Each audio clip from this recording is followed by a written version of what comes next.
Assalamu alaikum, I'm Aisha and you're watching Samaa News. Here are today's headlines. Hezbollah has said that its fighters clashed with Israeli troops in eastern Lebanon during an Israeli airborne raid overnight, in what would be the second such operation in the area in recent days, as the war between Israel and the Iran-backed group entered a second week. A Hezbollah statement said its fighters confronted the helicopters and the infiltrating forces with appropriate weapons. The Israeli military kept up its airstrikes in the Hezbollah-controlled southern suburbs of Beirut, sending plumes of smoke across the city. It reiterated warnings to its residents to leave and announced it would act against a Hezbollah financial institution, Al-Qard al-Hassan.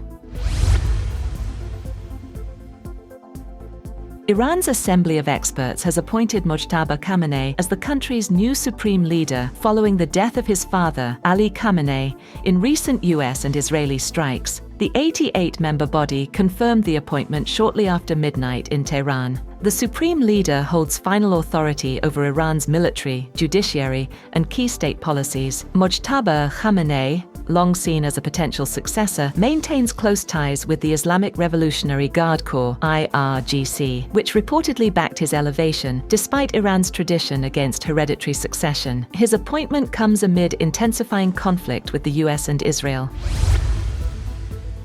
Iran's political and military leadership have publicly pledged allegiance to newly appointed Supreme Leader Mojtaba Khamenei, reinforcing stability during escalating regional tensions. Senior officials, including President Masoud Pezeshkian, Foreign Minister Abbas Araghchi, and top military commanders, expressed support for Khamenei, calling his appointment a new era of dignity and strength for the nation. Influential figures such as Mohammad Bagher Khalibaf and Ali Larijani also endorsed the new leader, highlighting his training under his father, Ayatollah Ali Khamenei. The Islamic Revolutionary Guard Corps, IRGC, declared readiness to follow Mojtaba Khamenei, signaling strong institutional backing. US President Donald Trump says he is not happy with Iran's appointment of Mojtaba Khamenei as the country's new supreme leader. The Assembly of Experts elected Mojtaba to succeed his father, Ali Khamenei, following his death in recent US and Israeli strikes. Trump has not made a public statement, highlighting US concern over Iran's new leadership amid escalating Middle East tensions.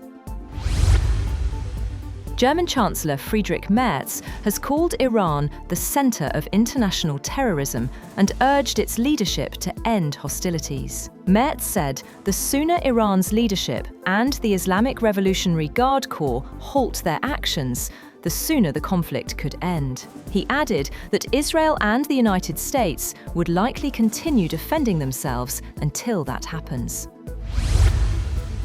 France is deploying around a dozen naval vessels to the Mediterranean Sea, Red Sea, and possibly the Strait of Hormuz as tensions rise in the Middle East. President Emmanuel Macron said the deployment, including aircraft carrier Charles de Gaulle, is meant to support allies and protect maritime security. Macron also warned that an attack on Cyprus would be considered an attack on Europe. On the other hand, Turkey has deployed 6 F-16 Fighting Falcon fighter jets and air defence systems to northern Cyprus, citing regional tensions linked to the war involving Iran. Ankara said the move aims to strengthen the security of the Turkish Cypriot community and warned additional measures could follow. The deployment comes days after a drone strike hit the RAF Akrotiri base on Cyprus, reportedly linked to Hezbollah. And oil prices have surged over $119 a barrel, hitting levels not seen since mid-2022, as some major producers cut supplies and fears of prolonged shipping disruptions gripped the market due to the expanding US-Israeli war with Iran. Brent crude futures were up $13.02, or 14%, at $105.71 per barrel, while US West Texas Intermediate crude futures were up $12.16, or 13%, at $103.06. In a whiplash session, Brent had earlier hit a high of $119.50 a barrel, indicating the biggest ever absolute price jump in a single day, and WTI reached $119.48 a barrel. Before the surge on Monday, Brent had already climbed 28% and WTI 36% over last week. That's all for now. For more updates, visit www.samaa.tv. Thank you for watching Samaa News.